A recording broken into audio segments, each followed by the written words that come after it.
साथियों, मैं Amit Singh Tomar Amit live academy पर आप सभी का स्वागत करता हूं दोस्तों। तो दोस्तों पिछली क्लास में हमने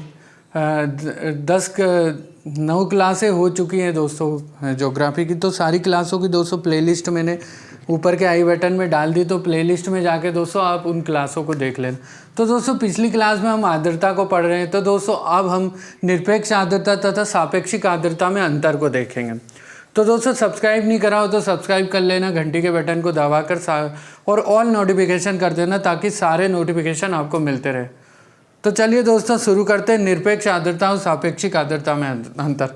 निरपेक्ष आर्द्रता दोस्तों यह वायु के किसी निश्चित आयतन में उपस्थित जल वाष्प की वास्तविक मात्रा को प्रदर्शित करती है।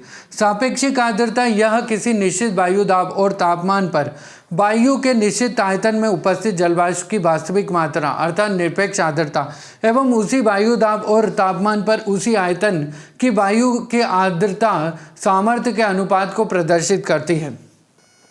निरपेक्ष आर्द्रता तापमान के कम या अधिक होने पर वास्तविक आर्द्रता पर कोई प्रभाव नहीं पड़ता। सापेक्षिक आर्द्रता में दोस्तों तापमान के साथ व्युत्क्रमानुपाती संबंध होता है। निरपेक्ष आर्द्रता यह ग्राम प्रति घन सेंटीमीटर में व्यक्त की जाती है। सापेक्षिक आर्द्रता 200% में व्यक्त किया जाता है। तो दोस्तों जलवायु एवं सापेक्षिक आर्द्रता में संबंध हमने देख लिया दोस्तों। अब देखते हैं विशिष्ट आर्द्रता अर्थात स्पेसिफिक ह्यूमिडिटी क्या होती है। वायु के प्रति इकाई भार में उपस्थित जलवाष्प के भार को विशिष्ट आर्द्रता कहते हैं। इसके द्वारा प्रति किलोग्राम आर्द्र वायु में जलवाष्प की वास्तविक मात्रा को ग्राम में व्यक्त किया जाता है। वायु की विशिष्ट आर्द्रता उसके वाष्प दाब के समानुपाती तथा वायु दाब के व्युत्क्रमानुपाती होती है। अतः वायु के आयतन में वृद्धि अथवा कमी का उसकी विशिष्ट आर्द्रता पर कोई प्रभाव नहीं पड़ता। जल वाष्प का संग्रहण देखते हैं दोस्तों। जब किसी निश्चित तापमान पर वायु में आर्द्रता सामर्थ्य के बराबर जलवाष्प की मात्रा उपस्थित होती है तो ऐसी दशा में वायु को संतृप्त वायु अर्थात सैचुरेटेड एयर कहते हैं। वायु दो प्रकार से संतृप्त हो सकती है। पहला है दोस्तों वायु के तापमान के स्थिर रहने पर उसमें जलवाष्प की मात्रा में वृद्धि होने से, तथा सेकंड है दोस्तों जलवाष्प की मात्रा स्थिर रहने पर वायु के तापमान में कमी होने पर। जिस तापमान पर वायु संतृप्त हो जाती है उस तापमान को वायु का औसांक बिंदु अर्थात ड्यू पॉइंट कहते हैं।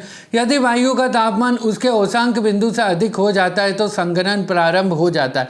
वायुमंडल में संघनन के लिए अति सूक्ष्म नाभिकों अर्थात केंद्रकों का पर्याप्त मात्रा में होना आवश्यक है ताकि इनके इर्द गिर्द जल वाष्प जल के सूक्ष्म कणों में परिवर्तित हो सके। धूल, धुआं तथा महासागरों से प्राप्त नमक के कण एवं कार्बन डाइऑक्साइड अच्छे नाभिक होते हैं क्योंकि ये जल को अवशोषित करते हैं। इन छोटे छोटे कणों को संघनन केंद्रक या आर्द्रता ग्राही नाभिक हाइग्रोस्कोपिक न्यूक्ली कहा जाता है।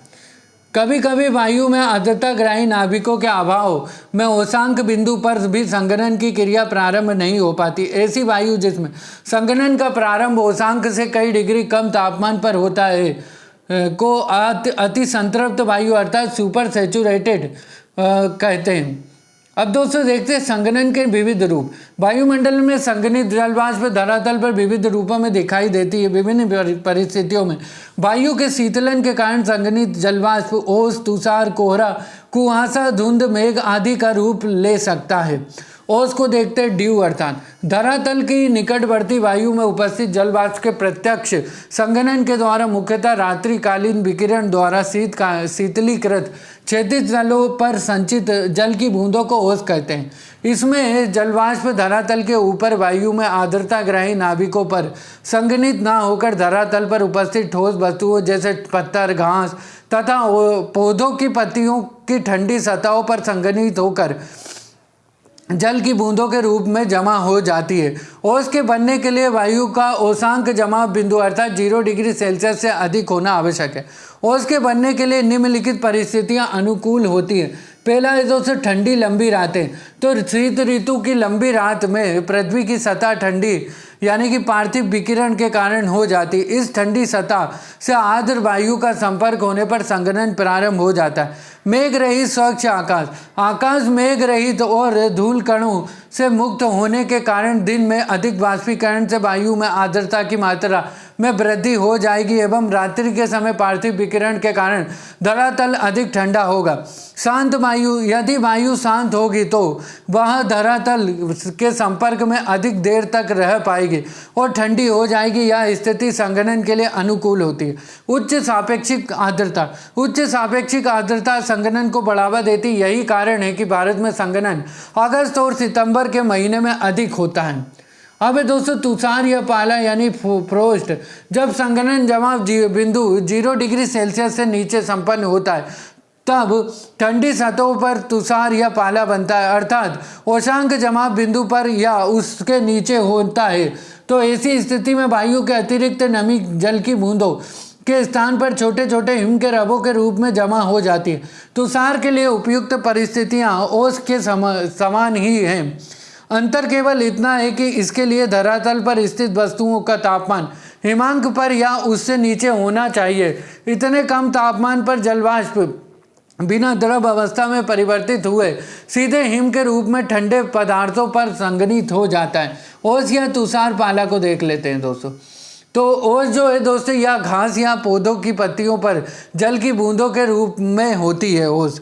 तुषार या पाला यह पृथ्वी की सतह पर छोटे छोटे हिम के रबों के रूप में पाया जा सकता है। ओस दोस्तों जब औशांक जमाव बिंदु से अधिक होता है तब ओस बनती है। तुषार या पाला जब औशांक जमाव बिंदु से नीचे होता है तब तुषार बनता है।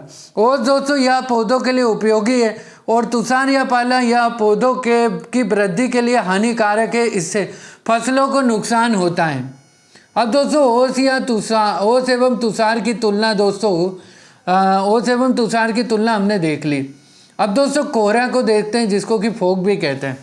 तो कोहरा लघु जलसीकरणों से परिपूर्ण एक प्रकार का मेघ होता है जो कि सामान्य मेघों के विपरीत धरातल के समीप पाया जाता है। निम्न तापमान और उच्च सापेक्षिक आर्द्रता की दशाओं के कारण धरातल के समीप जल वाष्प के संघनन होता है, जिससे कोहरे का निर्माण होता है। शीतकाल में रात्रि के समय वायु का तापमान अत्यधिक कम हो जाता है, जिससे धरातल के समीप वायुमंडल में व्याप्त छोटे छोटे धूल के कणों, धूम्र आदि पर जल वाष्प का संघनन हो जाता है तथा छोटे छोटे जलसी करों का निर्माण होता है। ये जलसी कर हल्के होने के कारण वायु में निलंबित रहते हैं, जिसे कोहरा कहते हैं। अधिक घना होने पर दृश्यता कम 1 किलोमीटर से भी कम हो जाती है। कोहरे के प्रकार दोस्तों, निर्माण प्रक्रियाओं के आधार पर कोहरे को 3 वर्गों में विभाजित किया जाता है। पहला है दोस्तों विकिरण जनित कोहरा।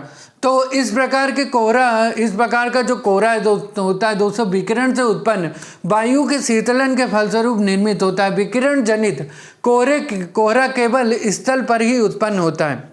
अब दोस्तों इसमें और भी पॉइंट है कि महासागरों में दैनिक तापांतर कम होने से वहाँ ऐसे कोहरे नहीं बनते, इस कारण इसे स्थलीय कोहरा यानी कि ग्राउंड फॉग भी कहते हैं। रात्रि काल में पार्थिव विकिरण के कारण धरातल ठंडा हो जाता है, जिससे इसके संपर्क में आने वाली वायु भी ठंडी हो जाती है और उसमें उपस्थित जलवाष्प संघनित होकर कोहरे का निर्माण करता है। इसकी मोटाई 10 से 30 मीटर तक होती है।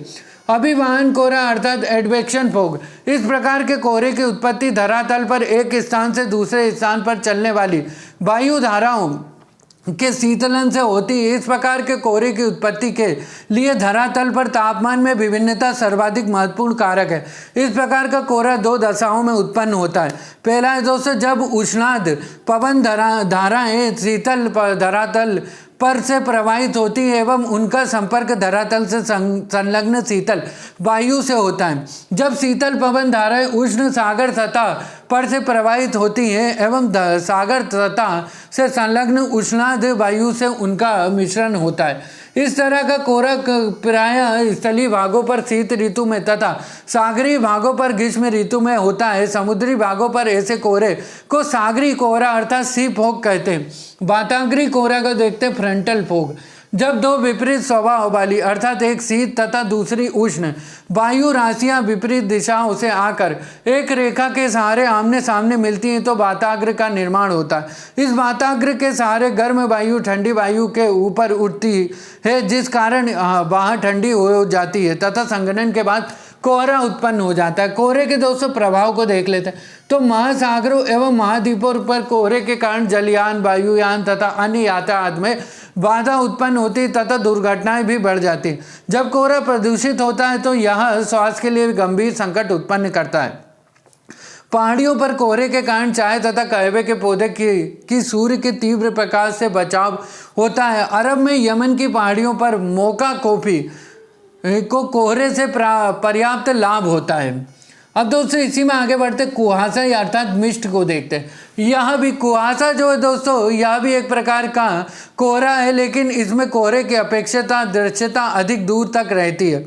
कुहासा एवं कोहरे में केवल इतना अंतर होता है कि कुहासे में कोहरे की अपेक्षा नमी अधिक होती है। कुहासा पहाड़ों पर अधिक पाया जाता है क्योंकि ऊपर उड़ती हुई गर्म वायु ढाल पर ठंडी सतह के संपर्क में आ जाती है। कोहरे कुहासे की अपेक्षा अधिक शुष्क होते हैं तथा जहां गर्म वायु की धारा ठंडी वायु के संपर्क में आती है वहां ये प्रबल होते हैं। कुहासा प्राकृतिक मौसम के हिस्से में के रूप में हो सकता है या ज्वालामुखी गतिविधि या इसे कृत्रिम रूप में से भी निर्मित किया जा सकता है। धूम कोहरा या स्मोक, यह जो है दोस्तों धूम अर्थात स्मोक और कोहरे अर्थात फॉग के मिश्रण को प्रदर्शित करता है। यह वायु में कुछ विशिष्ट प्रदूषकों पर सूर्य प्रकाश के अन्योन्य क्रिया के कारण उत्पन्न होता है। स्मोक मुख्य रूप से दो प्रकार का होता है। पहला है दोस्तों प्रकाश रासायनिक धूम कोहरा या फोटोकेमिकल स्मोक, और सेकेंड है दोस्तों औद्योगिक स्मोक। फोटोकेमिकल स्मोक दोस्तों यह प्राथमिक और द्वितीयक प्रदूषकों का मिश्रण है। ऑटोमोबाइल से निकलने वाले हाइड्रोकार्बन यानी अधिहित ईंधन और नाइट्रोजन ऑक्साइड प्राथमिक प्रदूषक के मुख्य स्रोत है। ऑटोमोबाइल से निकलने वाली गैसें सूर्य के प्रकाश की उपस्थिति में ओजोन अर्थात O3, फॉर्मेल्डिहाइड, एक्रोलीन एवं पेराऑक्सी एसिटिल नाइट्रेट अर्थात पेन जैसे हानिकारक पदार्थों को उत्पन्न करती ये पदार्थ द्वितीयक प्रदूषक कहलाते हैं। फोटोकेमिकल स्मोक के निर्माण के लिए आवश्यक दशाएं निम्न है। तो दोस्तों पहली दशा है कि एक स्थिर एवं पर्याप्त सूर्य तप वाला दिन होना चाहिए। सेकेंड दशा है दोस्तों कि तापमान का व्युत्क्रमण अर्थात प्रदूषक निचली व्युत्क्रमण परत में एकत्रित होते हैं। फोटोकेमिकल स्मोक फेफड़ों और आंखों को सीधे प्रभावित करता है तथा जलन उत्पन्न करता है। अब दोस्तों फोटोकेमिकल स्मोक का निर्माण कैसे होता है दोस्तों, ये डायग्राम में दिखाया गया। तो डायग्राम में दोस्तों फॉर्मेशन ऑफ फोटोकेमिकल स्मोक दिखाया गया है ना दोस्तों। ये डायग्राम आप देख लेना, बना लेना ताकि आपको मेंस में और अच्छे नंबर मिले। अब दोस्तों देखते हैं औद्योगिक स्मोक क्या होता है। तो दोस्तों यह स्मोक कोहरे और सल्फर डाइऑक्साइड का मिश्रण है। इसका उत्सर्जन ऑटोमोबाइल की तुलना में स्थिर स्रोतों जैसे कि औद्योगिक भट्टियों, विद्युत संयंत्रों आदि से होता है। सल्फर डाइऑक्साइड वायुमंडल में जल और ऑक्सीजन के साथ संयोजित होकर सल्फ्यूरिक एसिड में परिवर्तित हो जाती है और पृथ्वी पर अम्ल वर्षा के रूप में गिरती। अम्ल वर्षा संगमरमर को घुला सकती है तथा लोहे और इस्पात का क्षरण कर सकती है। औद्योगिक स्मोक मानव के श्वसन तंत्र को भी प्रभावित कर सकता है। चलिए दोस्तों अब देखते हैं औद्योगिक स्मोक और प्रकाश रासायनिक स्मोक में दोस्तों अंतर है। मौसमी दशाएं दोस्तों, जब औद्योगिक स्मोक के लिए मौसमी दशाएं होनी चाहिए ठंडी और आर्द्र जलवायु। प्रकाश रासायनिक स्मोक के लिए उष्ण, शुष्क एवं स्वच्छ धूपमयी जलवायु होना चाहिए। निर्माण में योगदान करने वाले प्रदूषक, तो औद्योगिक स्मोक के लिए दोस्तों ठोस कण, सल्फर ऑक्साइड दोस्तों निर्माण में योगदान करने वाले प्रदूषक। और प्रकाश रासायनिक स्मोक के लिए दोस्तों NOx, ozone, hydrocarbon, formaldehyde, acrolein, peroxy acetylene nitrate अर्थात पेन जो है दोस्तों निर्माण में योगदान करने वाले प्रदूषक है। प्रमुख स्रोत दोस्तों देखते हैं कि औद्योगिक स्मोक के लिए प्रमुख स्रोत है दोस्तों जीवाश्म ईंधनों अर्थात कोयला आदि का दहन है। और प्रकाश रासायनिक स्मोक के लिए प्रमुख स्रोत है दोस्तों गैसोलीन अर्थात पेट्रोल का दहन है।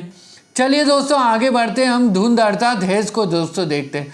तो दोस्तों यह एक वायुमंडलीय परिघटना है जहां धूल, धुआं और अन्य शुष्क कण वायुमंडलीय दृश्यता को कम करते हैं। धुंध कणों के प्रमुख स्रोतों में कृषि, शुष्क मौसम में जुताई, यातायात, उद्योग और वनाग्नि आदि सम्मिलित है। मेघ या बादल को दोस्तों देखते हैं। मेघ या बादल यानी कि क्लाउड, तो पृथ्वी की सतह से विभिन्न ऊंचाइयों पर वायुमंडल में जल वाष्प के संघनन के फलस्वरूप निर्मित हिमकणों अथवा जल शिखरों की राशि को मेघ कहा जाता है। मेघों का निर्माण देखते हैं दोस्तों। तो जब आरोहित वायु की रुद्धोष्म ताप पतन दर समीपस्थ वायु की ताप पतन दर से कम हो तो वायु अस्थिर होकर निरंतर ऊपर उठकर ठंडी होती जाती है तथा इसमें ओशांक के बाद संघनन प्रारंभ हो जाता है।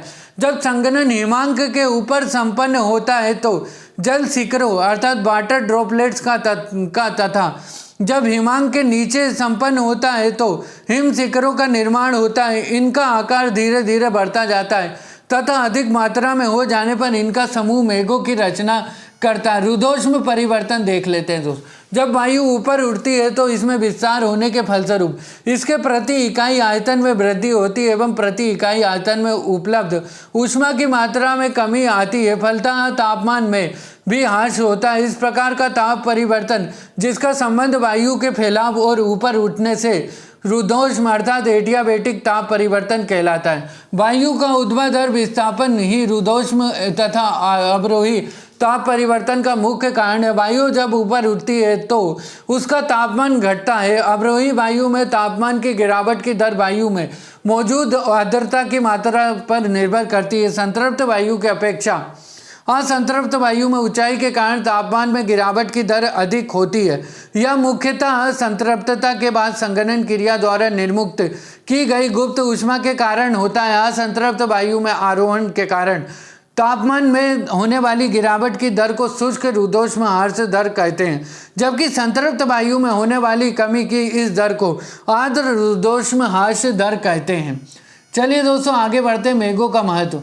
तो मेघ जल चक्र का एक महत्वपूर्ण घटक है। मेघ का किसी स्थान के मौसम तथा जलवायु पर पर्याप्त प्रभाव होता है। मेघ पृथ्वी और वायुमंडल के ऊष्मा बजट में प्रमुख भूमिका निभाते हैं। अपतित सौर विकिरण के कुछ भाग को परावर्तित अवशोषित और विसरित करते हैं एवं परावर्तित पार्थिव विकिरण के कुछ भाग को अवशोषित भी करते हैं तथा पुनः इसे पृथ्वी की सतह पर विकिरित कर देते हैं। इनका अधिकांश भाग गर्म और शुष्क वायु द्वारा ऊपर से नीचे जाने के दौरान ही वाष्पीकृत हो जाता है। मेघों का वर्गीकरण दोस्तों देख लेते हैं।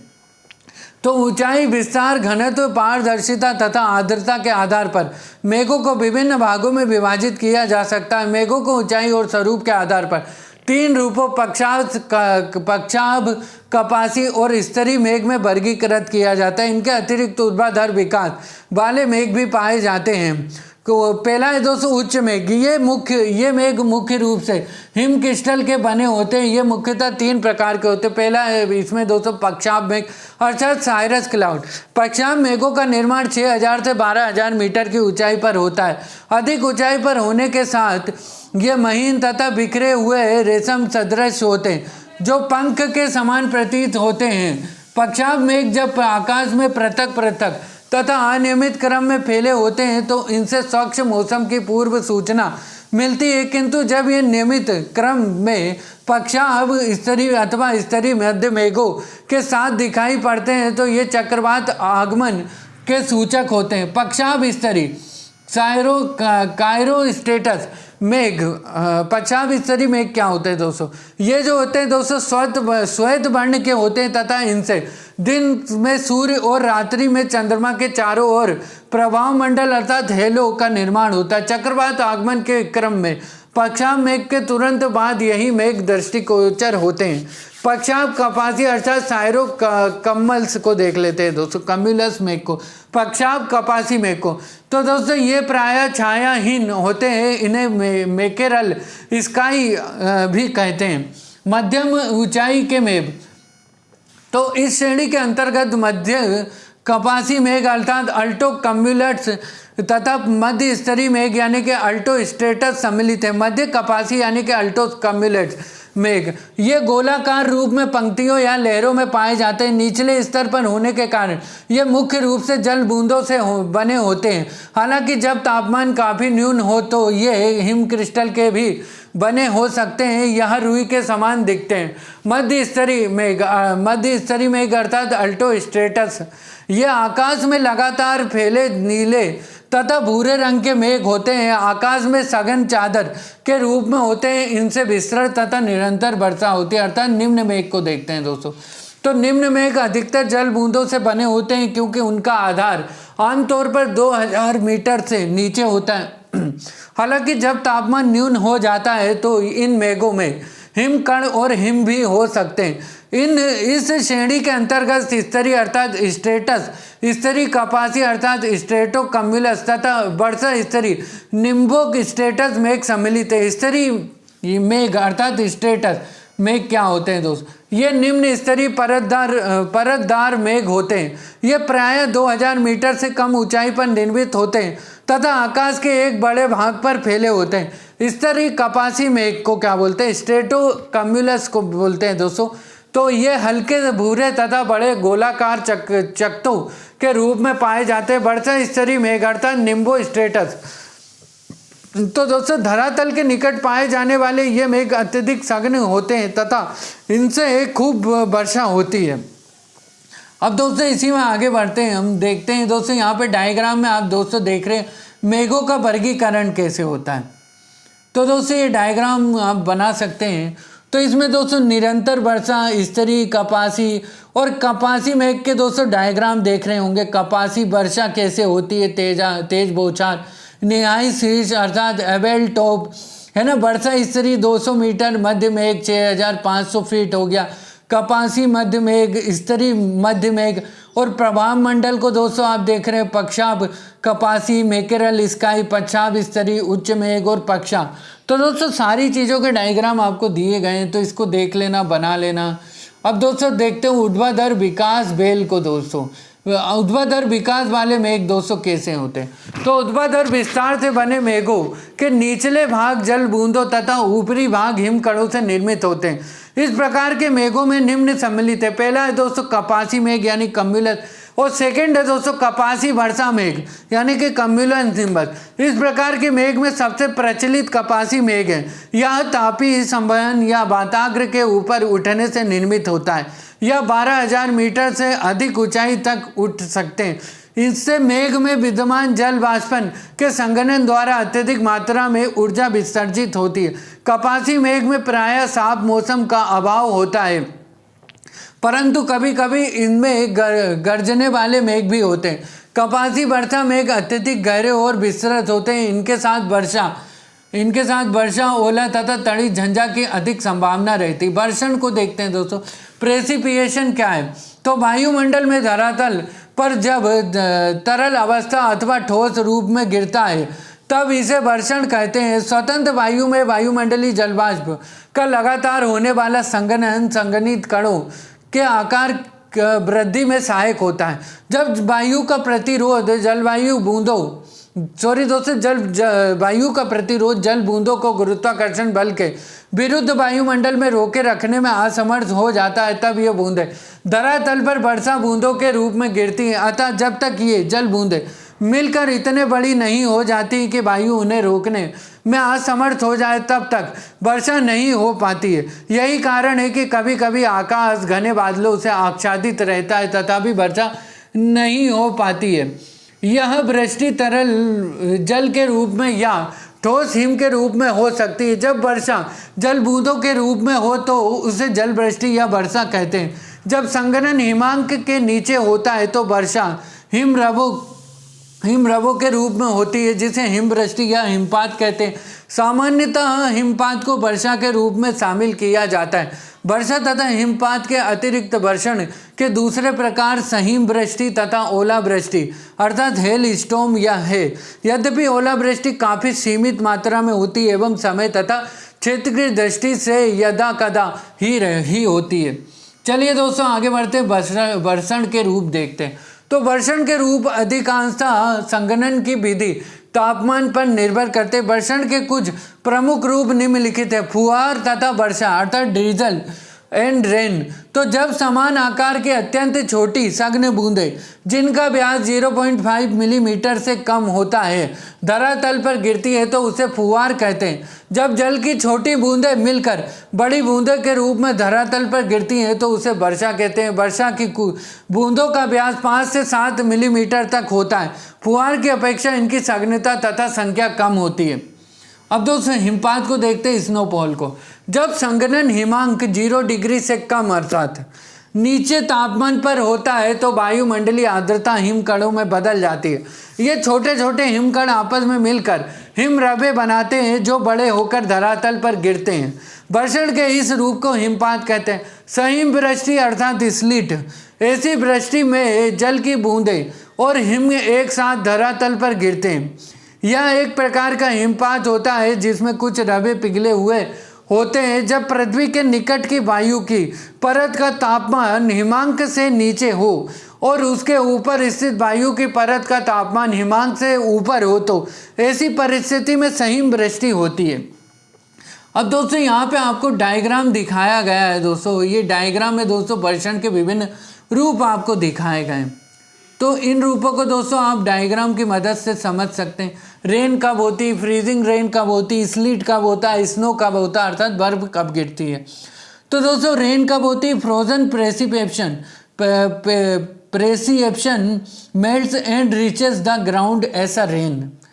और फ्रीजिंग रेन दोस्तों frozen precipitation melts in warm air, rain falls and freezes on cold surface. Sleet को देखते हैं दोस्तों कि freeze precipitation melts in shallow warm air then refreezes into sleet before reaching the surface. Snow देखते हैं कि snow falls through cold air and reaches the surface.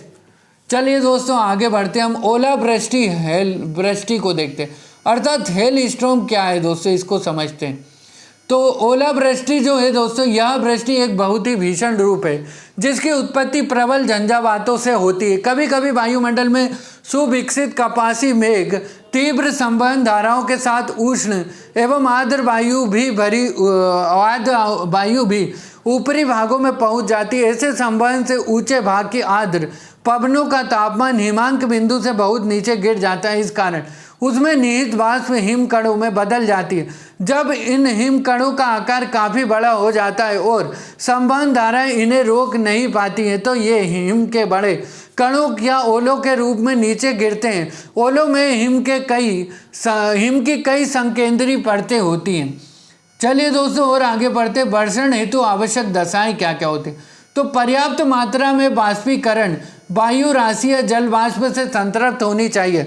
जल वाष्प को एक स्थान से दूसरे स्थान पर प्रवाहित करने हेतु पवन का होना आवश्यक है। वायु का तापमान औशांक तक होना चाहिए। वायु की सापेक्षिक आर्द्रता 100% होनी चाहिए।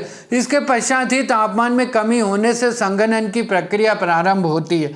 संघनन के लिए आर्द्रता ग्राही नाभिक पर्याप्त मात्रा में वायुमंडल में होने चाहिए। वर्षण के प्रकार को दोस्तों देख लेते हैं। तो गर्म आर्द्र वायु राशियों के शीतलन की प्रक्रिया अर्थात उत्पत्ति के आधार पर वर्षण को 3 मुख्य प्रकारों में विभाजित किया जा सकता है। पहला है दोस्तों संवहनी वर्षा अर्थात कॉन्वेक्शनल रेन। तो वायु गर्म होने पर संवहन धाराओं के रूप में आरोहित होती है एवं वायुमंडल की ऊपरी परत में पहुंचने के बाद तापमान में कमी होने से ठंडी होती। परिणाम स्वरूप संघनन की क्रिया होती तथा कपासी मेघों का निर्माण होता है। गरज तथा बिजली कड़कने के साथ मूसलाधार वर्षा होती है, लेकिन इस प्रकार की वर्षा बहुत लंबे समय तक नहीं होती। इस प्रकार की वर्षा प्रायः गर्मियों में या दोपहर के समय होती है। यह विषुवतीय क्षेत्र तथा विशेषकर उत्तरी गोलार्ध के महाद्वीपों के आंतरिक भागों में अधिक होती है। इस तरह की वर्षा मुख्य रूप से भूमध्य रेखीय भागों में प्रतिदिन दोपहर के बाद होती है। इन क्षेत्रों में दोपहर तक धरातल के गर्म होने के कारण संवहन धाराएं उठने लगती हैं। 2 से 3 बजे तक काले और सघन मेघ छा जाते हैं तथा क्षण भर में ही घनघोर वर्षा होने लगती। 4 बजे शाम के 4 बजे के बाद वर्षा रुक जाती है। इस कारण इसे 4 बजे सायंकाल की वर्षा भी कहा जाता है। पर्वतीय वर्षा अर्थात ओरोग्राफिक रेन क्या होती है? जब संतृप्त वायु राशि पर्वतीय ढाल पर आती है तब भौतिक अवरोध के कारण या ढाल के सहारे ऊपर उठने लगती एवं ऊंचाई के साथ इसके तापमान में कमी होने लगती। परिणाम स्वरूप संघनन की क्रिया होती। इस प्रकार की वर्षा की मुख्य विशेषता यह है कि पवनाभिमुख ढाल अर्थात विंडवार्ड साइड पर सबसे अधिक वर्षा होती है। इस भाग में वर्षा होने के बाद ये हवाएं दूसरे ढाल पर पहुंचती है एवं नीचे की ओर उतरती हैं, जिससे उनका तापमान बढ़ जाता है। ऐसा होने में उनकी आर्द्रता धारण करने की क्षमता बढ़ जाती है एवं इस प्रकार पवनाभिमुख ढाल सूखे तथा वर्षा विहीन होते हैं। प्रति पवन भाग में स्थित क्षेत्र जिनमें कम वर्षा होती है उसे वृष्टि छाया क्षेत्र या पवन विमुख ढाल अर्थात लीवर्ड साइड कहा जाता है। अब दोस्तों यहाँ पे हम डायग्राम देख रहे हैं, तो ये डायग्राम दोस्तों आप देख लेना, पर्वतीय वर्षा का डायग्राम है दोस्तों। तो इसमें दोस्तों आपको प्रिवेलिंग विंड दिख रही है, moist warm air rises, temperature -20 degree Celsius ocean दिख रहा है, moisture condenses as air cools, relative humidity increase दोस्तों आपको दिख रहा है, रेनी विंडवर्ड स्लोप दिख रहा है दोस्तों, temperature at 2000 metre 60 degree Celsius, dry leeward slope दिख रहा है, रेन शेडो दिख रही, cool air depleted of moisture sinks and warms, relative humidity decreases दिख रहा है दोस्तों आपको। चलिए दोस्तों आगे बढ़ते हैं हम। उदाहरण के लिए महाबलेश्वर तथा पुणे एक दूसरे से थोड़ी ही दूरी पर है, परंतु महाबलेश्वर में 622 सेंटीमीटर वार्षिक वर्षा होती, जबकि पुणे में केवल 66 सेंटीमीटर ही वर्षा होती है।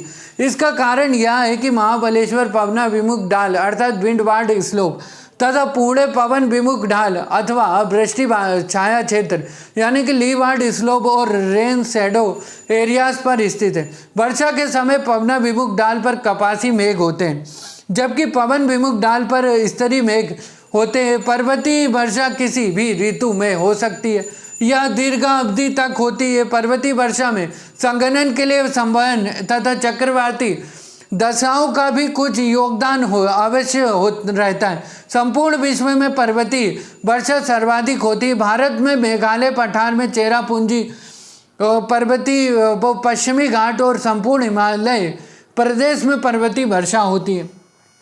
अब दोस्तों देखते हैं चक्रवर्ती वर्षा या वाताग्री वर्षा क्या होती है, साइक्लोनिक और फ्रंटल रेन क्या होती है। तो दोस्तों जब वृष्टि के लिए अपेक्षित विस्तृत एवं स्थूल वायु राशियों का आरोहण चक्रवातों या वाताग्रों द्वारा होता है, तब इस प्रकार होने वाली वृष्टि को चक्रवाती वर्षा कहते हैं। जब दो विपरीत स्वभाव वाली वायु राशियां जिनमें तापमान, आर्द्रता एवं घनत्व का अंतर होता है का अभिसरण होता है तो वाताग्र का निर्माण होता है। इस वाताग्र के सहारे गर्म वायु हल्की होने के कारण आरोहित होती है। ऊपर उड़ती हुई गर्म वायु ठंडी होती है और संघनित होकर वर्षा करती है। इस प्रकार की वर्षा समशीतोष्ण चक्रवातों के साथ जुड़ी होती है। चूंकि समशीतोष्ण चक्रवात की गर्म वायु के मंद गति से ऊपर उठने अर्थात शीतोष्ण चक्रवात के अगले भाग के कारण संघनन मंद गति से होता है, इसलिए वर्षा फुहार के रूप में होती है। यह विस्तृत प्रभाव वाली एवं लगातार लंबी अवधि तक होती है। समशीतोष्ण कटिबंधों में होने वाली अधिकांश वर्षा वाताग्र या चक्रवात द्वारा ही संपन्न होती है। चलिए दोस्तों अब डायग्राम को दोस्तों देख लेते हैं। तो दोस्तों डायग्राम में आपको पवनोमुखी ढाल, वृष्टि छाया और पवन विमुखी ढाल आपको दोस्तों दिख रही है डायग्राम में दोस्तों, है ना। तो डायग्राम को दोस्तों मैं छोटा कर देता हूँ। डायग्राम में दोस्तों वर्षण के विभिन्न प्रकार आपको दिख रहे हैं, है ना दोस्तों। तो वर्षण के विभिन्न प्रकार आपको दिख रहे हैं दोस्तों। तो वर्षण के विभिन्न प्रकार में दोस्तों संवहनीय वर्षा कैसे होती है। तो इस प्रकार की संवहनीय वर्षा मुख्यतः उष्ण जलवायु में होती है। जब सुबह आर्द्र वायु गर्म हो जाती है, दोपहर में बादलों का निर्माण होता है तथा तत्पश्चात वर्षा होती। फिर है दोस्तों पर्वतीय वर्षा का सेकंड चित्र दिख रहा है आपको। तो यह पर्वतीय क्षेत्र में होती है जब पर्वतीय तूफानों द्वारा किसी पर्वत के पवनमुखी ढाल पर अधिक वर्षा होती है तथा पवन विमुखी ढाल पर वृष्टि छाया क्षेत्र का निर्माण होता है। तीसरा दोस्तों डायग्राम दिख रहा है आपको बाताग्री वर्षा का। मध्य अक्षांशी बाताग्री तूफानों की विशेषता शीतल सघन वायु राशियां होती है जो उष्ण तथा हल्की वायु को ऊपर की ओर धकेल देती है, जिससे वर्षा होती है। अब दोस्तों देखते हैं वर्षा के वैश्विक वितरण क्या क्या है। तो दोस्तों पृथ्वी पर औसत वार्षिक वर्षा 100 सेंटीमीटर है, परंतु एक वर्ष में पृथ्वी की सतह पर अलग अलग भागों में होने वाली वर्षा की मात्रा भिन्न भिन्न होती है या अलग अलग मौसमों में भी होती है। पृथ्वी की सतह पर वर्षा के वितरण को नियंत्रित करने वाले कारकों में वायु प्रवाह, ध्रुवीय वाताग्र आदि, वायु का तापमान, आर्द्रता युक्त वायु, महासागरीय धाराएं, तटों से आंतरिक भागों की दूरी और पर्वत श्रृंखला आदि प्रमुख है। सामान्य तौर पर जब हम विषुववृत्त से ध्रुव की तरफ जाते हैं तो वर्षा की मात्रा धीरे धीरे घटती जाती है। विश्व के स्थलीय भागों की अपेक्षा महासागरों के ऊपर वर्षा अधिक होती है, क्योंकि वहाँ जल स्रोत के अधिकता के कारण वाष्पीकरण की क्रिया लगातार होती रहती है। चलिए दोस्तों अब आगे बढ़ते हैं इसी में कि विषुववृत्त से 35 डिग्री से 40 डिग्री उत्तर एवं दक्षिण अक्षांशों के मध्य पूर्वी तटों पर बहुत अधिक वर्षा होती है तथा पश्चिम की तरफ यह घटती जाती है। लेकिन विषुववृत्त से 45 डिग्री तथा 65 डिग्री उत्तर एवं दक्षिण के बीच पछुआ पवनों के कारण सबसे पहले महाद्वीपों के पश्चिमी किनारों पर वर्षा होती तथा यह पूर्व की तरफ घटती जाती है।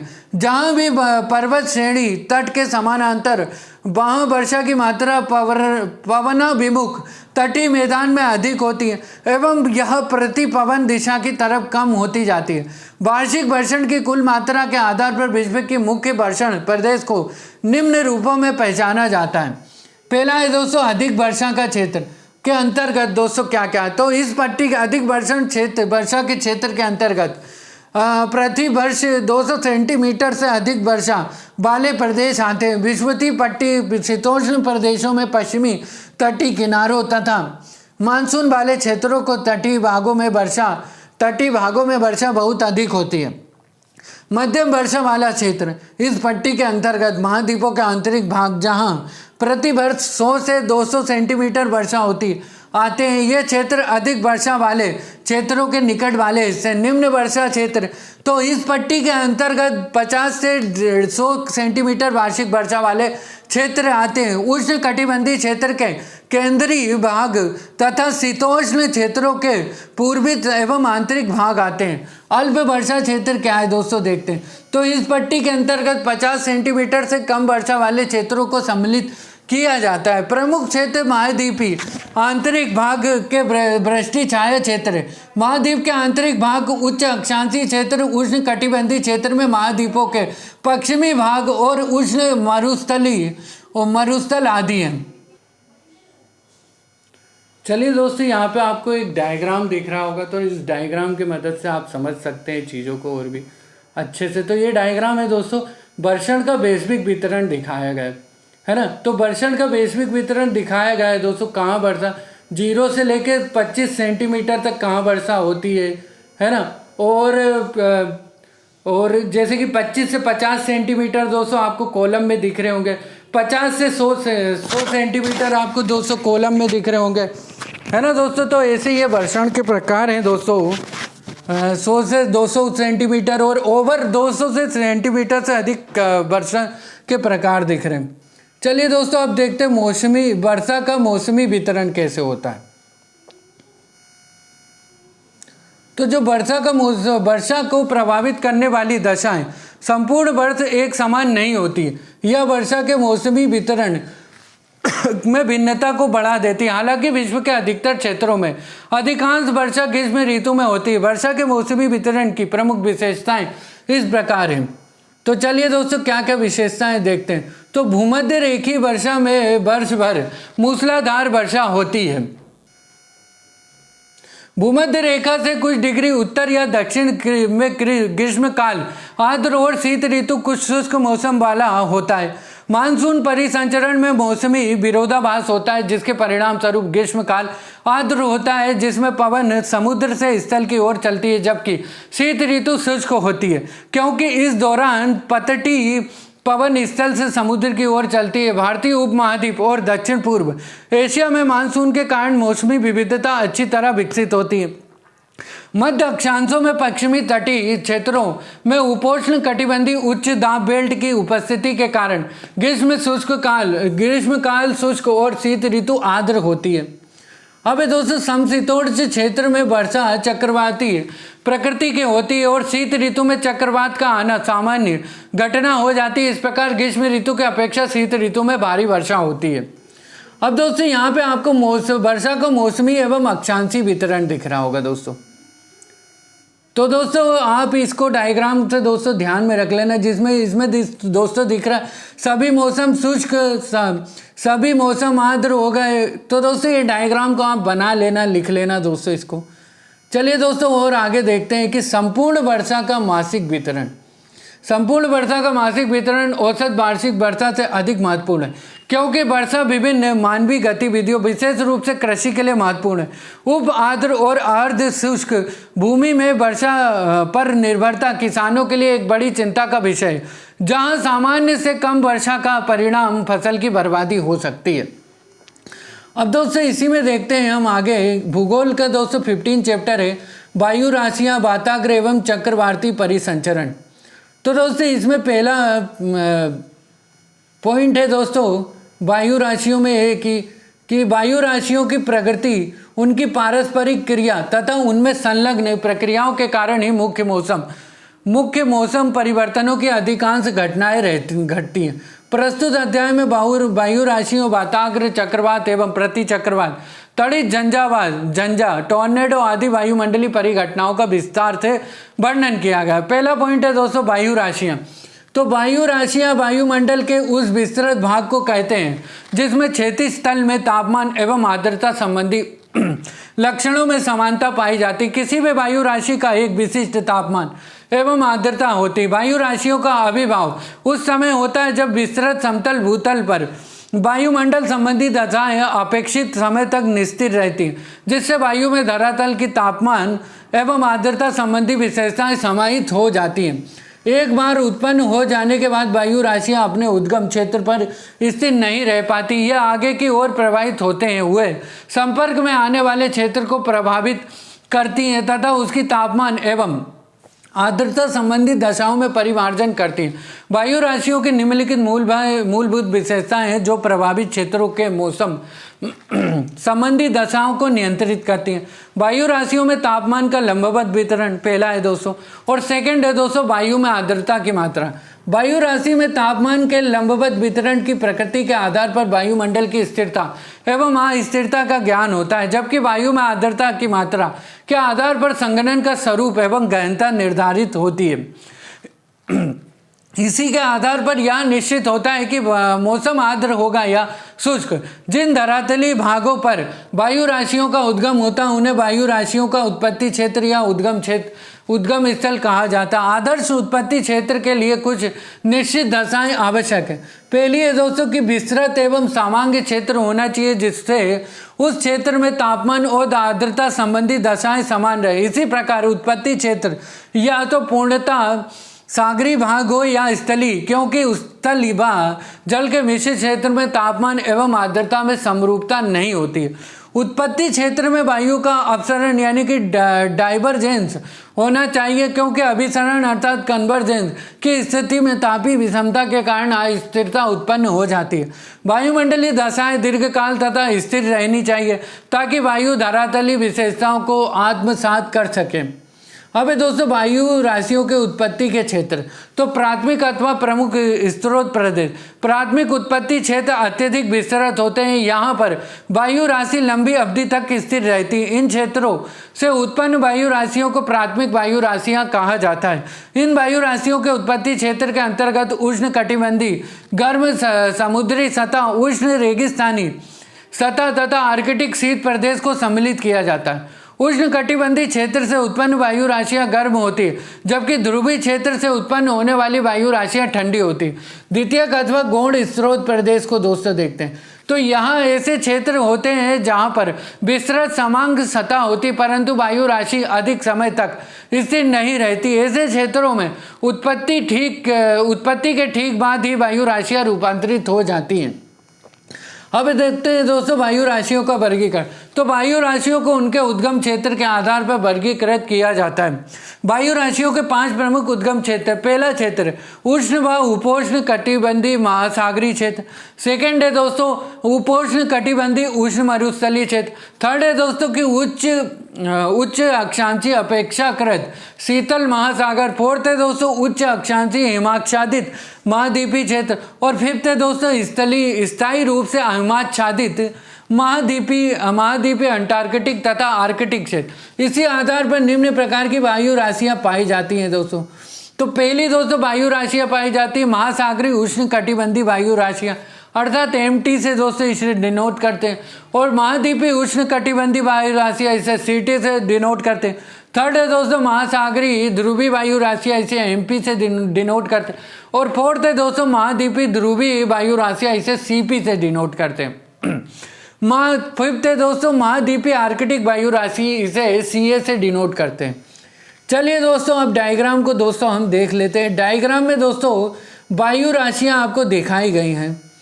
तो दोस्तों वायु राशियों के डायग्राम है दोस्तों, इसमें वायु राशि संकेताक्षर और स्रोत क्षेत्र दिखा। जैसे दोस्तों आर्कटिक को हम कैपिटल A से डिनोट करते हैं स्रोत क्षेत्र आर्कटिक महासागर तथा समीपस्थ भूमि। अंटार्कटिका को डबल A से डिनोट करते हैं अंटार्कटिका स्रोत क्षेत्र। ध्रुवी को दोस्तों P से डिनोट करते हैं महाद्वीपीय तथा महासागर 50 से 60 डिग्री उत्तर तथा दक्षिण। और उष्ण कटिबंधीय को कैपिटल T से डिनोट करते हैं महाद्वीपीय तथा महासागर 20 से 35 डिग्री उत्तर तथा दक्षिणी। और विषुवती को दोस्तों कैपिटल E से डिनोट करते हैं विषुवत रेखा के निकट स्थित महासागर। उद्गम स्थल की सतह के आधार पर वायु राशियों के निम्न 2 प्रकारों में उप विभाजित किया जाता है ना दोस्तों। तो फिर है दोस्तों वायु राशि संकेताक्षर और स्रोत क्षेत्र दिखाएं। जैसे दोस्तों कि महासागरीय वायु राशि है, इसको स्मॉल m से डिनोट करते हैं और स्रोत क्षेत्र जो है इसका दोस्तों महासागर है। और महाद्वीपीय वायु राशि को दोस्तों स्मॉल c से डिनोट करते हैं, इसका स्रोत क्षेत्र है दोस्तों महाद्वीपीय। अब है दोस्तों यहाँ पे आपको डायग्राम में दोस्तों पृथ्वी का एक चित्र दिख रहा है, जिसमें दोस्तों आपको CT स्रोत, अंटार्कटिका स्रोत यानी CAA स्रोत, MP स्रोत, MP स्रोत, MT स्रोत, CT स्रोत, MT स्रोत, ME स्रोत। तो दोस्तों ये आपको सब दिख रहा है। इसमें महाद्वीपीय ध्रुवीय स्रोत, महाद्वीपीय उष्ण कटिबंधीय स्रोत, MP स्रोत, आर्कटिक स्रोत। तो चलिए दोस्तों अब आगे बढ़ते हैं। उत्पत्ति के स्वभाव के आधार पर वायु राशियों को 2 वर्गों में विभाजित किया जाता है। तो दोस्तों पहली ध्रुवीय वायु राशियां कौन कौन सी? पोलर एयर मास है। तो यह वायु राशि ध्रुवीय वायु राशि जो है दोस्तों उच्च अक्षांशों में उत्पन्न होती है। इसे P अक्षर द्वारा व्यक्त किया जाता है। उदाहरण के लिए कनाडा में उत्पन्न होने वाली वायु राशियों एवं आर्कटिक वायु राशियों को इसी वर्ग में सम्मिलित किया जाता है। उष्ण कटिबंधीय वायु राशि अर्थात ट्रॉपिकल एयर मास, इसके अंतर्गत उष्ण कटिबंधीय वायु राशि के अंतर्गत निम्न अक्षांशों में उत्पन्न वायु राशियों को सम्मिलित किया जाता है। इसे कैपिटल T अक्षर द्वारा व्यक्त किया जाता है। उदाहरण के लिए विषुवत रेखीय वायु राशियों को इसी वर्ग में सम्मिलित किया जाता है। उपरोक्त दोनों वायु राशियों को तल की प्रकृति के आधार पर पुनः 2 उपवर्गों में विभाजित किया जाता है। तो दोस्तों पहला है महाद्वीपीय वायु राशि अर्थात कॉन्टिनेंटल एयर मास।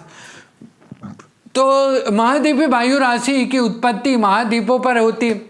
इस कारण प्रारंभ में इसमें आर्द्रता का अभाव होता है, परंतु जब वह वायु राशि महासागरों के ऊपर से होकर प्रवाहित होती है तो इसमें आर्द्रता का समावेश हो जाता है। फलस्वरूप इसमें महासागरीय वायु राशि के लक्षण उत्पन्न हो जाते हैं। इसे स्मॉल c अक्षर द्वारा व्यक्त किया जाता है। अब दोस्तों देखते हैं महासागरीय वायु राशि को। दोस्तों देखते हैं तो मेरी टाइम एयर मास क्या होता है। दोस्तों महासागरों के ऊपर उत्पन्न होने के कारण इस वायु राशि में प्रारंभ से ही आर्द्रता की अधिक मात्रा होती है, अतः वर्षा की दृष्टि से इनका काफी महत्व होता है। इस वायु राशि को स्मॉल एम अक्षर द्वारा व्यक्त किया जाता है। उत्पत्ति के पश्चात वायु राशियां अनेक प्रदेशों की ओर गतिमान होती है। जिस सतह पर वह गतिमान होती है उस आधार पर वायु राशि को पुनः दो भागों में विभाजित किया जाता है। पहला है दोस्तों ठंडी वायु राशि अर्थात कोल्ड एयर मास। यदि वायु राशि का तापमान उस क्षेत्र के तापमान की अपेक्षा जिस पर वह स्थित हो या संचरण कर रही हो कम हो तो उस वायु राशि को ठंडी वायु राशि कहा जाता है। इसे के अक्षर द्वारा व्यक्त किया जाता है। अब है दोस्तों उष्ण वायु राशि यानी कि वार्म एयर मास। तो यदि वायु राशि का तापमान उस क्षेत्र के तापमान की अपेक्षा जिस पर वह स्थित हो या संचरण कर रही हो अधिक है तो उस वायु राशि को गर्म वायु राशि कहा जाता है। इसे कैपिटल W अक्षर द्वारा व्यक्त किया जाता है। पुनः वायु राशियों का अवरोहण या आरोहण के आधार पर स्थिर एवं अस्थिर प्रकारों में विभक्त किया जाता है। अब दोस्तों स्थिर वायु राशि यानी कि स्टेबल एयर मास क्या है। तो वह वायु राशि जिसमें वायु अवरोहित होती है स्थिर वायु राशि कहलाती है। इसे स्मॉल एस अक्षर द्वारा व्यक्त किया जाता है। यदि वायु राशि मार्ग में आने वाले किसी पर्वतीय ढाल के सहारे नीचे की ओर अवतलित होती है तो ताप बढ़ने के कारण वायु असंतृप्त हो जाती है एवं वायु राशि में स्थायित्व का गुण आ जाता है। इसी प्रकार यदि वायु राशि किसी प्रति चक्रवात की वायु व्यवस्था का अंग बन जाए तो भी वायु अवतलित होने लगती है एवं उसमें स्थायित्व का गुण आ जाता है। अब दोस्तों अस्थिर वायु राशि यानी अनस्टेबल एयर मास क्या होता है। जिस वायु राशि में वायु नीचे से ऊपर की ओर आरोहित होती है अस्थिर वायु राशि कहलाती है। इसे यू अक्षर द्वारा व्यक्त किया जाता है। यदि वायु राशि पर्वतीय ढाल के सहारे आरोहित होती है तो वायु राशि अस्थिर हो जाती है। इसी प्रकार चक्रवातों के वायु व्यवस्था का अंग बन जाने से वायु में अस्थायित्व का गुण आ जाता है।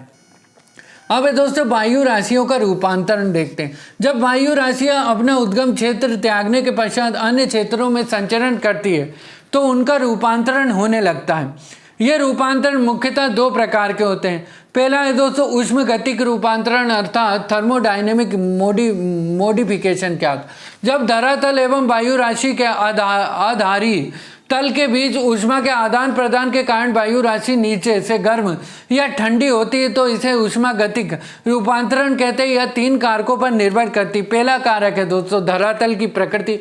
सेकेंड है दोस्तों उत्पत्ति क्षेत्र से प्रभावित क्षेत्र तक वायु राशि का मार्ग। और थर्ड है दोस्तों उत्पत्ति क्षेत्र से प्रभावित क्षेत्र तक वायु राशि द्वारा पहुंचने में लगा समय।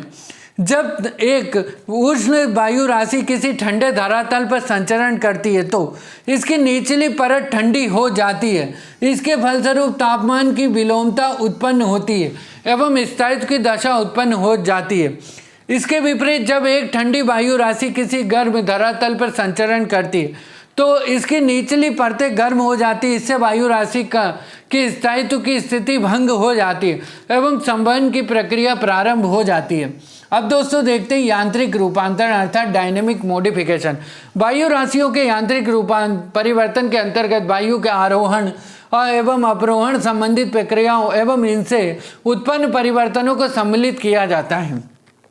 धरातल से ऊंचाई पर वायुमंडल में होने वाले क्षैतिज अभिसरण एवं अपसरण उसमें क्रमशः आरोही अवरोही एवं आरोही तरंगे उत्पन्न कर देता है जो वायुमंडल में स्थायित्व एवं अस्थायित्व उत्पन्न करने में सहायक होती है। इस प्रकार के परिवर्तन घर्षण स्तर से ऊपर होते हैं जहाँ धरातली ऊष्मन एवं शीतलन का वायु राशि पर कोई प्रभाव नहीं पड़ता। वाताग्र अर्थात फ्रोन्ट्स को देखते हैं दोस्तों।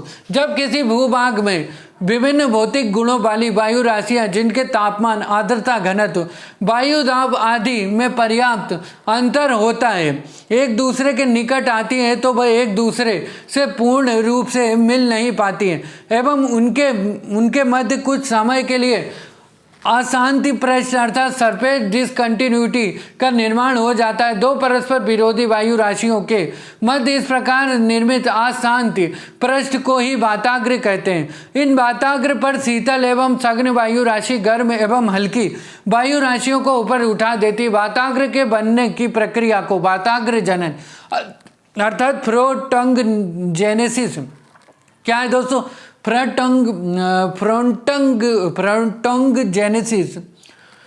प्रोटोजेनेसिस कहते हैं। क्या दोस्तों बोलते हैं? प्रोटोजेनेसिस कहते हैं। जबकि वाताग्र के नष्ट होने की प्रक्रिया को वाताग्र क्षय अर्थात फ्रोंटोलिसिस कहते हैं। अब दोस्तों वाताग्र आसानी से परस्पर मिश्रित नहीं होते। यह ना तो धरातलीय सतह के समांतर होता है और ना उसके ऊपर लंबवत होता है, अपितु ढलुआ सीमा के साथ एक दूसरे के संपर्क में आते हैं। ये ढलुआ सीमा मूलतः एक संक्रमण क्षेत्र जिसके आर पार मौसम की दशाओं में तीव्र अंतर होता है। वाताग्र मध्य अक्षांशों में निर्मित होते हैं और तीव्र वायुदाब व तापमान प्रवणता इनकी विशेषता है। यह तापमान में अचानक बदलाव लाते हैं तथा इसके कारण वायु ऊपर उठती है तथा मेघ का निर्माण होता है। वाताग्र जनन तथा वाताग्र क्षय को दोस्तों देखते हैं। तो दोस्तों वाताग्र निर्माण की प्रक्रिया क्या कहलाती है? वाताग्र जनन। और वाताग्र क्षय की प्रक्रिया दोस्तों वाताग्र नष्ट होने की प्रक्रिया को वाताग्र क्षय कहते हैं। अब वाताग्र उत्पत्ति की प्रक्रिया के बाद केवल कुछ समय के लिए वाताग्र जनन अस्तित्व में रहता है दोस्तों वाताग्र जनन में। और वाताग्र क्षय में दोस्तों वर्तमान वाताग्र को नष्ट करने के लिए वाताग्र क्षय प्रक्रिया कुछ समय तक जारी रहनी चाहिए। वाताग्र जनन में दोस्तों विरूपणी प्रवाह में जब दो विपरीत तापमान वाली पवनें मिलती हैं तो वे बाह्य प्रवाह अक्ष के सहारे फैलती हैं। ऐसी स्थिति में समताप रेखा तथा बाह्य प्रवाह अक्ष के बीच के कोण पर वाताग्र का बनना संभव होता है। वाताग्र क्षय में दोस्तों उपोष्ण कटिबंधीय उच्च वायु दाब वाले क्षेत्रों को पार करते हुए जब वाताग्र अपसारी वायु के क्षेत्रों में स्थानांतरित हो जाते हैं तो वाताग्र सामान्यतः समाप्त हो जाता है। एक बिंदु की ओर पवनों का अभिसरण या एक रेखा की ओर संकुचन वाताग्र उत्पत्ति की प्रक्रिया को बढ़ा देता है, जिसे वाताग्र जनन कहते हैं। किसी बिंदु पर वायु के अपसारी प्रवाह वाताग्र क्षय में सहायक होता है। तालिका 1 दोस्तों हमने देख ली जिसमें वाताग्र जनन और वाताग्र क्षय की दोस्तों तुलना की। तो निम्नलिखित पर्यवेक्षणों द्वारा वाताग्र की पहचान की जा सकती है। पहला है दोस्तों पर्यवेक्षण कि अपेक्षाकृत कम दूरी पर तापमान में तेजी से बदलाव होता है। वाताग्र की दोस्तों ये पहली पहचान। सेकंड पहचान है दोस्तों कि आर्द्रता की मात्रा में परिवर्तन होता है वाताग्र में। और थर्ड है दोस्तों कि पवन की दिशा में तीव्र गति से परिवर्तन होता है। फोर्थ है दोस्तों कि वायु दाब में परिवर्तन होता है। धरातल और वायुमंडलीय सतह पर वायुमंडलीय दशाओं के पर्यवेक्षणों के परिणाम समरूप वाताग्र निम्नलिखित प्रकार के होते हैं। तो दोस्तों पहला है उष्ण वाताग्र अर्थात वार्म फ्रंट। उष्ण वाताग्र में उष्ण वायु राशियां सक्रिय रूप में ठंडी और भारी वायु राशियों के ऊपर आरोहित हो जाती हैं। यह गर्म वायु नीचे से ठंडी होती है तथा संघनन के बाद बादलों का निर्माण तथा वर्षा होती है। शीत वाताग्र के विपरीत इसमें तापमान और पवन की दिशा में धीरे धीरे परिवर्तन होता है।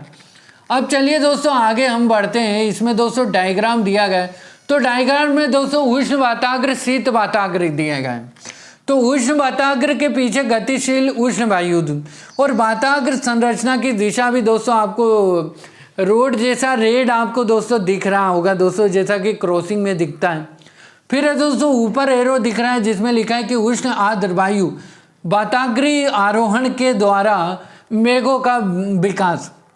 और दोस्तों ब्लू एरो के दोस्तों ब्लू में दोस्तों आपको दिख रहा होगा, ब्लू एरो के ऊपर जो लिखा है आगे बढ़ते उष्ण वाताग्र के कारण पीछे हटती शीत वायु। तो ये उष्ण वाताग्र शीत वाताग्र है दोस्तों। तो डायग्राम दोस्तों बना लेना। अब दोस्तों देखते हैं शीत वाताग्र क्या होता है अर्थात कोल्ड फ्रंट क्या होता है। जब शीतल वायु अधिक सक्रिय होती है एवं उष्ण एवं हल्की वायु राशियों को ऊपर आरोहित करती है तो इस संपर्क क्षेत्र को शीत वाताग्र कहते हैं। घर्षण का प्रभाव धरातल के पास पवन की गति को कम कर देता है, जबकि स्वतंत्र रूप से प्रवाहित होती हुई पवन तेजी से ऊपर उठ जाती है। इससे शीत वाताग्र का ढाल उष्ण वाताग्र की तुलना में अधिक तीव्र हो जाता है। तो दोस्तों यहाँ पे आपको एक डायग्राम दिख रहा है। डायग्राम में दोस्तों आपको शीत वाताग्र दिख रहे हैं। तो दोस्तों शीत वाताग्र आपको दिख रहे हैं डायग्राम। तो इसमें वाताग्र संचरण की दिशा आपको दिख रही है। शीत वाताग्र के पीछे एक गतिशील शीत वायु दिख रही है। और दोस्तों ब्लैक एरो से आपको दिख रहा है आगे बढ़ते शीत वाताग्र के कारण पीछे हटती उष्ण वायु। उष्ण आर्द्र वायु के विपरीत उष्ण आर्द्र वायु के वाताग्रीय आरोहण के द्वारा मेघों का विकास आपको दिख रहा है। अब दोस्तों स्थायी वाताग्र यानी कि स्टेशनरी फ्रंट क्या होते हैं, इसको देख लेते हैं। तो जब वायु राशियों में किसी प्रकार की गति नहीं होती है तो उनके मध्य का वाताग्र कुछ समय के लिए स्थिर रहता है। जब शीत वाताग्र और उष्ण वाताग्र स्थिर हो जाए तो स्थायी वाताग्र का निर्माण होता है। जिस क्षेत्र में ऐसे वाताग्र का निर्माण हो जाता है वहाँ लगातार कई दिनों तक आकाश मेघाच्छादित रहता है तथा फुहार अथवा वृष्टि होती है। अब दोस्तों इसी में आगे बढ़ते 280 नंबर के पेज पर कि इस वाताग्र का निर्माण तब होता है जब दो वायु राशियां एक दूसरे के विपरीत बल लगाती है, लेकिन दोनों में से कोई भी इतनी शक्तिशाली नहीं होती है कि दूसरे को स्थानांतरित कर सके। अतिवृष्ट वाताग्र अर्थात ओक्यूल्यूड फ्रंट को दोस्तों देखते हैं। यदि एक वायु राशि पूर्णतः धरातल के ऊपर उठ जाए तो ऐसे वाताग्र को अधिविष्ट वाताग्र कहते हैं। जब शीत वाताग्र अपनी तीव्र गति के कारण उष्ण वाताग्र तक पहुंचकर उससे मिल जाता है तो धरातल के साथ उष्ण वायु राशि का संपर्क समाप्त हो जाता है एवं अधिविष्ट वाताग्र का निर्माण होता है। अधिविष्ट वाताग्र सामान्यतः निम्न वायु दाब वाले क्षेत्रों के आसपास निर्मित होता है। अब दोस्तों इसी में देखते हैं अब दोस्तों देखते हैं अभी अधिविष्ट वाताग्र। तो दोस्तों अतिविष्ट वाताग्र का भी दोस्तों आप चित्र देख रहे हैं। चित्र में दोस्तों ब्लू एरो के ऊपर लिखा है वाताग्र संचरण की दिशा अर्थात, और उसके ऊपर भी लिखा है दोस्तों कि अतिविष्ट वाताग्र के पीछे गतिशील अतिशीतित वायु, और उसी के पास में दोस्तों लिखा है ब्लू में दोस्तों गतिशील अतिविष्ट वाताग्र के कारण पीछे हटती शीत वायु दोस्तों आपको दिख रही। और मेघ में बादल में क्या लिखा है दोस्तों आपको दिख रहा है मेघ में कि उष्ण आर्द्र वायु के वाताग्रीय आरोहण के द्वारा मेघों का विकास होता है। दोस्तों कैसे होता है तो ये दोस्तों पूरी डायग्राम में आपको समझा दिया गया है दोस्तों डायग्राम के माध्यम से। चलिए दोस्तों अब आगे बढ़ते हैं दोस्तों वाताग्र निर्माण की प्रक्रिया दोस्तों देख लेते हैं। तो दोस्तों वाताग्र का नाम, वाताग्र का संकेत, वाताग्र निर्माण की प्रक्रिया और मौसम दिया गया। तो दोस्तों शीत वाताग्र का संकेत क्या होता है दोस्तों, ब्लू लाइन से हम दिखाई दे रहे हैं, ब्लू लाइन और छोटे छोटे माउंटेन उस पर। और वाताग्र निर्माण, शीत वाताग्र निर्माण की प्रक्रिया दोस्तों, यह वाताग्र तीव्र गति से आगे बढ़ती शीतल वायु के कारण उष्ण वायु के पीछे हटने के कारण निर्मित होता है। अधिक सघन शीतल वायु उष्ण वायु को ऊपर की ओर धकेल देती है। फिर दोस्तों शीत वाताग्र के लिए मौसम कैसा होना चाहिए तो बारंबार वर्षा, तड़ित झंझा, तेज तूफान, टोर्नेडो, वाताग्र के क्षय के पश्चात तापमान में कमी तथा शुष्क वायु। अब दोस्तों उष्ण वाताग्र कैसे बनता है, उष्ण वाताग्र का संकेत आपको दिख रहा है दोस्तों, रेड लाइन दिख रही है और दोस्तों उस पर छोटे छोटे से बादल दिख रहे हैं। अब दोस्तों वाताग्र, उष्ण वाताग्र निर्माण की प्रक्रिया, तो यह वाताग्र जो है दोस्तों धीमी गति से आगे बढ़ती उष्ण वायु के द्वारा पीछे हटती शीतल वायु का स्थान लेने के कारण निर्मित होता है। अब दोस्तों उष्ण वाताग्र के लिए मौसम कैसा होना चाहिए तो हल्की वर्षा, उच्चतर तापमान तथा आर्द्रता होनी चाहिए। अब दोस्तों स्थायी वाताग्र के लिए क्या है तो स्थायी वाताग्र के लिए दोस्तों ब्लू तथा रेड दोनों का मिक्स होता है दोस्तों संकेत। और निर्माण की प्रक्रिया स्थायी वाताग्र के दोस्तों, तो इस वाताग्र में सीमा के दोनों ओर की वायु राशियों में किसी प्रकार की गति नहीं होती। स्थायी वाताग्र के लिए मौसम दोस्तों लंबे समय तक वर्षा तथा मेघ अन्य प्रणाली के स्थान लेने तक स्थिति में परिवर्तन नहीं होता। फिर है दोस्तों अधिविष्ट वाताग्र दोस्तों, इसको रेड लाइन और छोटे माउंटेन और छोटे बादल से दर्शाया जा रहा है। अब दोस्तों अधिवृष्ट वाताग्र निर्माण के लिए प्रक्रिया होती है दोस्तों, जब शीत वाताग्र द्वारा उष्ण वाताग्र का स्थान ले लिया जाता है तब अधिवृष्ट वाताग्र का निर्माण होता है। और दोस्तों अधिवृष्ट वाताग्र के लिए मौसम होना चाहिए तड़ित झंझा युक्त तेज वर्षा होनी चाहिए। तो चलिए दोस्तों अब हम 281 से दोस्तों चक्रवात जिसको कि साइक्लोन बोलते हैं, तो दोस्तों इसको हम अगली क्लास में पढ़ेंगे दोस्तों 281 नंबर के पेज से। तो दोस्तों लाइक शेयर सब्सक्राइब और कमेंट करते रहिए, ज़्यादा से ज़्यादा लोगों को शेयर कीजिए, और सब्सक्राइब नहीं करा हो तो दोस्तों सब्सक्राइब कर लेना दोस्तों घंटी के बटन को दबाकर, ताकि सारे नोटिफिकेशन आपको मिलते रहे, उसमें ऑल कर देना। तो दोस्तों ऊपर के आई बटन में मैंने प्लेलिस्ट डाल दी, तो प्लेलिस्ट को जाके दोस्तों सारे वीडियो देख लेना, प्लेलिस्ट में जाकर पिछले ज्योग्राफी के दोस्तों सारे वीडियो प्री कम मेंस के। तो चलिए अब दोस्तों मिलते हैं अगली क्लास में। जय हिंद, जय भारत, वंदे मातरम। मिलते हैं अगली क्लास में।